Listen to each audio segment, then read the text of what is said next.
of my mouth and the meditation of my heart be always acceptable in your sight, O Lord, my strength and my Redeemer. Amen. Amen.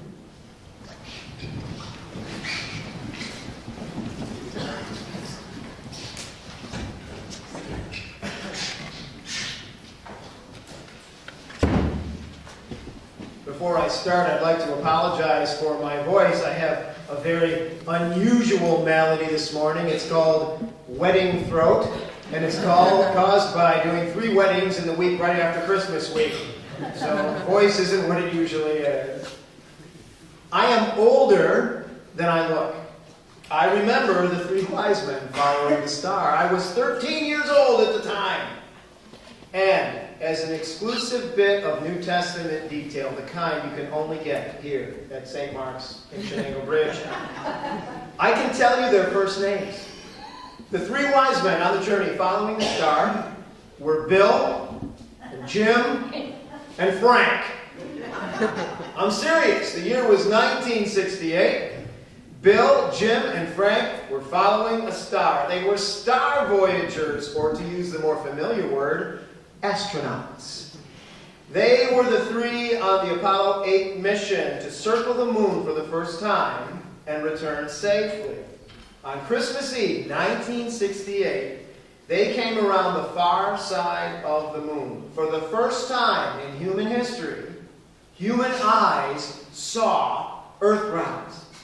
And they took a famous picture of the blue marble of the earth rising above the dead moonscape.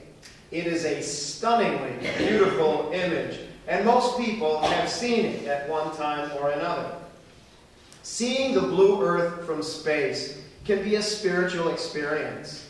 So let's put together the story of the 3 star voyagers, the 3 astronauts of Apollo 8, with the story of the mysterious travelers following a star to the child Jesus in Matthew's Gospel. At both times in history, the world was in bad shape. In the 1st century, the Roman imperial army had taken over the Jewish homeland of Jesus. Entire towns and cities had been destroyed. Thousands of Jews had been crucified. Well, in 1968, Martin Luther King Jr. and Robert Kennedy had been assassinated. Riots were spreading in American cities. Defiant and sometimes violent protests against the Vietnam War were escalating across the nation. The world was turbulent and violent at the time of both stories. But both of these stories go against the grain of their times. Both stories point to something wonderful. Both stories call us to a larger vision and to hope. In Matthew's Gospel, the visit of the wise men is about the appeal of Jesus beyond the usual expected boundaries.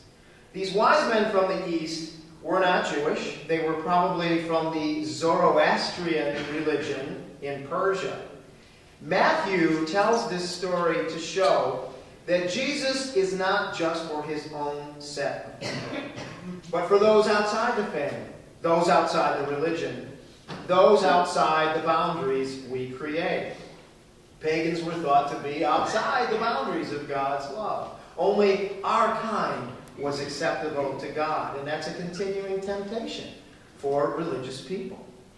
The story of the wise men from the East subverts this idea right at the beginning of Matthew's Gospel. And throughout this Gospel, the theme continues, and Matthew's Gospel ends with Jesus telling his friends to go everywhere, to everyone, and invite all people into the family. That goes against the grain of the times, both back then and now. We religious people like to draw circles and lines and certain people in and certain people out, and that's human nature. Same goes for the stories of the flights to the moon and the subsequent missions of the space shuttle. A good number of those who have journeyed into space have been changed by their experience. They're struck by the lack of boundaries you see on the earth when you're up in space. They're amazed by the beauty of this blue marble. They're moved by how fragile our little planet looks. One astronaut said, "You can't see the boundaries over which we fight wars." The first Muslim astronaut, a Saudi who was on one of the space shuttle missions, said this: "The first day or so, we all pointed to our own countries. The third or fourth day, we were pointing to our continents. By the fifth day, we were aware of only one Earth."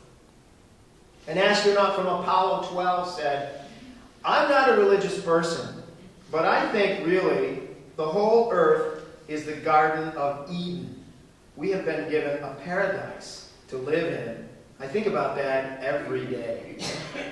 And then there were some words by an astronaut named James Irwin from Apollo 15, and he said something that I like so much I've learned it by heart. "The Earth reminded us of a Christmas tree ornament hanging in the blackness of space. As we got farther and farther away, it shrank to the size of a marble, the most beautiful marble you can imagine. That beautiful, warm, living object looked so fragile, so delicate, that if you touched it with a finger, it would crumble and fall apart. Seeing this has to change you, has to make you appreciate the creation of God and the love of God." So, we have two stories, one 45 years old, one 2,000 years old, and they are about journeys among the stars. In one journey, a child is found. In the other journey, a blue world is found. But in both journeys, the boundaries are left behind. In both journeys, everyone is invited and everyone is included. In both journeys, the necessary posture for us is compassion. We have a journey to make as well.